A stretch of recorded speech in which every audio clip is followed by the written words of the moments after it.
सभी श्रोता और दर्शकों को प्रणाम, राधे राधे। आज का जो प्रत्यय का भाग है, कीर्तन प्रत्यय का भाग नंबर 4 जो है, इसमें आज हम लोग इसका वर्णन करेंगे और जानेंगे कि ये भाग 4 में कौन कौन से प्रत्यय हमें पढ़ना है। तो सबसे पहले इसमें आज हम 4 प्रत्यय का वर्णन करेंगे, जिसमें पहला प्रत्यय है सानच। सानच प्रत्यय का शेष मान या आन बचता है। अब कहते हैं धातु है, वृत्त है, तो वृत्त में सानस लगा तो हो गया वृत्त का होता है वर्त, तो हो गया वर्तमान वर्तमाना वर्तमानम। अब देखेंगे यह जो वर्तमाना है यह राम के समान चल रहा है, वर्तमाना ये लता के समान चल रहा है, और ये जो वर्तमानव है फल के समान यानी कि नपुंसक लिंग के समान चल रहा है। अब एक चीज यहाँ पर हम देख रहे हैं, वृत्त का हम आदेश दे देते हैं कि इस पर क्या आता है, इसको देखेंगे क्या क्या परिवर्तन होता है, तो हम यहाँ पर दे देंगे व तो वर्त। अब मिलाइए क्या हो गया, वर्तमान वर्तमाना वर्तमान, इसका मतलब होता है होता हुआ, हुई, वर्तमान माने वर्तमान काल। अब है दूसरा है सेव धातु है। सेव माने होता है सेवा करना, सांस लगा होगा सेव मान। देखिए मिलाइए मान मान सेव से मान, इसमें हो गया लता के समान सेव माना, फल के समान सेव मानव, इसका अर्थ होगा सेवा करता हुआ, सेवा करती हुई। जब यहाँ लेंगे हम हुई तो करती हुई कर देंगे। अब तीसरा है आस माने होता है बैठना, तो आस प्लस सानस आसीना, ये अपवाद है, इसको याद कर लेंगे। आस प्लस सानस बराबर आसीना आसीना आसीना, बैठता हुआ बैठती हुई। अब नी हम जो धातु ले रहे हैं इसमें थोड़ा सा हम पीछे आएंगे, नी का नय हो जाएगा। क्या हो जाएगा नय, तो नय में क्या हो जाएगा माना, तो नय मान नय माना नय मानम।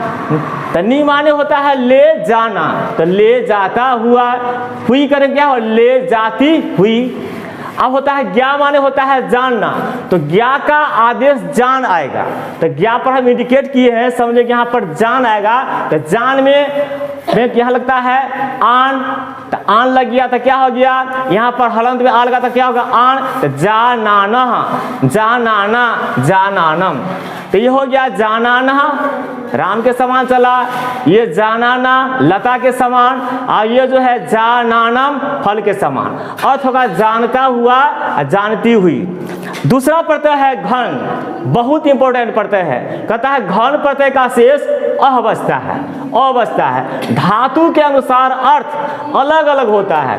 प्रथम वर्ण में अ का आ, इसी पॉइंट को देखना है। प्रथम वर्ण में अ का आ हो जाता है, कहता है ई का आदेश ए हो जाता है, यही सब ट्रिक होता है। तो हम जाएंगे सबसे पहले, अब आते हैं यहाँ। तो पठ में क्या है, तो अ है, ठ प में, तो प का क्या हो गया पा, देखिए यहाँ से, तो प में क्या हो गया पा, और घन का बचता अ, तो ठ में लग गया क्या पाठ, यहाँ से पाठा हो गया। पाठ माने होता है पाठ या पढ़ना।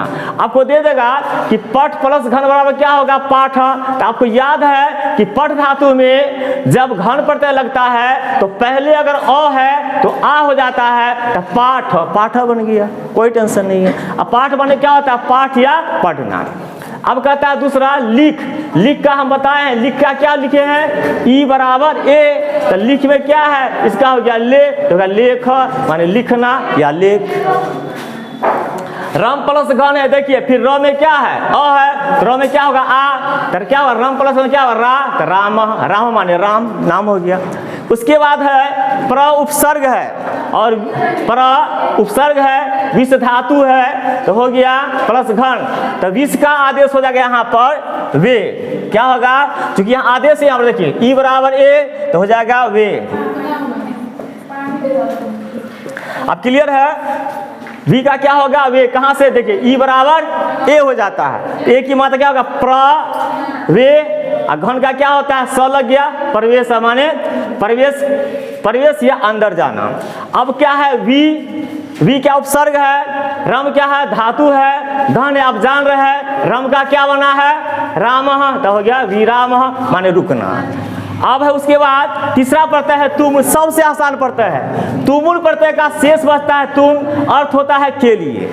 अब देखिए यहाँ पर पठ में हम पढ़ते आ रहे हैं कि पठ धातु में तुमुल प्रत्यय लगा था छोटी की आगमन होगी तो हो गया पठी, तो पठितु माने पढ़ने के लिए। क्री धातु का बनता है कर आदेश, देखिए टिक लगा हुआ है, क्री का कर बनता है तो हो जाएगा कर तुम। र में क्या है हलांत है तो हो गया रेव, तो क्या कर तू माने करने के लिए।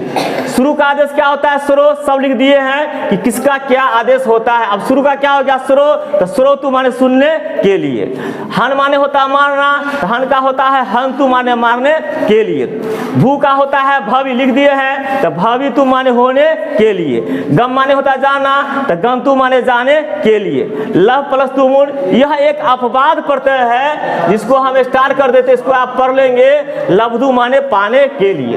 अंतिम प्रत्यय है चौथा, लय प्रत्यय का शेष यो बचता है, लेकिन सबसे पहले उपसर्ग रहता है। सबसे पहले क्या रहता है उपसर्ग रहता है ना। अर्थ अलग अलग होता है, जितने भी शब्द है सबका अर्थ अलग अलग होगा। तो पहला कहता है उपसर्ग, स्पष्ट है कि सबसे पहले उपसर्ग लगा रहता है। तो पहले क्या उपसर्ग, तब धातु, तो लय प्रत्यय। तो प्र क्या उपसर्ग है, प्र प्लस नम प्लस लय है ना। म कितना है आधा है, तो प्रणम माने प्रणाम कर।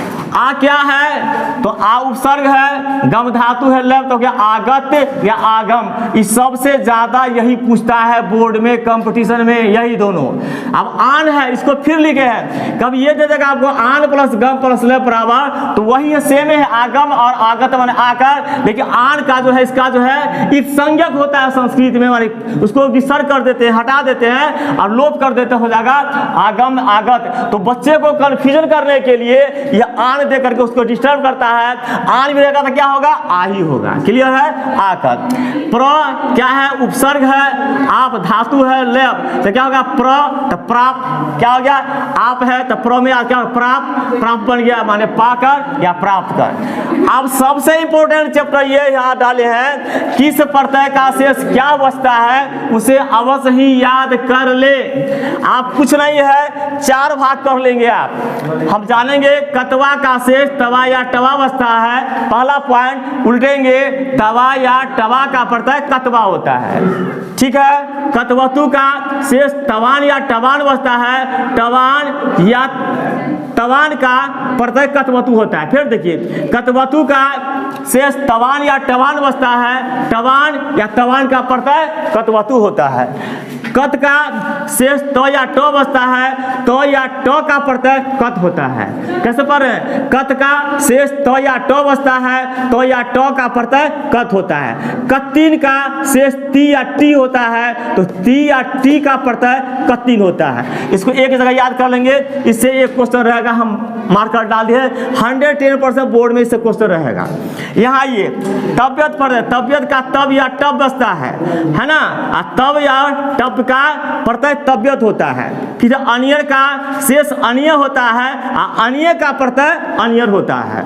सत्री का प्रत्यय सत्री का शेष अन होता है, अन का प्रत्यय सत्री होता है। लयुट का शेष अनम होता है और अनम का प्रत्यय लयुट होता है। ये दोनों देखिए एक जगह लिखे हैं कि आप याद कर लेंगे अच्छी तरह से कि अन का प्रत्यय जो होता है सत्री होता है। इस दोनों में से क्वेश्चन गारंटी पूछेगा आपको बोर्ड में, इसमें से भी आपको 2 क्वेश्चन डालेगा। ये सिर्फ शेष डालने के बाद बना लेंगे। इधर आइए, नबुल का शेष अक बचता है और नबुल का शेष अम बचता है। तो पढ़ेंगे नबुल का माने नबुल प्रत्यय का शेष अक बचता है, अक का प्रत्यय नबुल बचता है। नमूल का शेष अम बचता है, अम का प्रत्यय नबुल होता है। त्रिच का त्रि होता है और त्रि का प्रत्यय त्रिच होता है। तुमुल का शेष तुम होता है और तुमुल का प्रत्यय तुम होता है। इससे भी आपको एक क्वेश्चन पूछा जाएगा, इसको ग्रुप आपको सी में डाल देते हैं, इससे क्वेश्चन वो पूछेगा।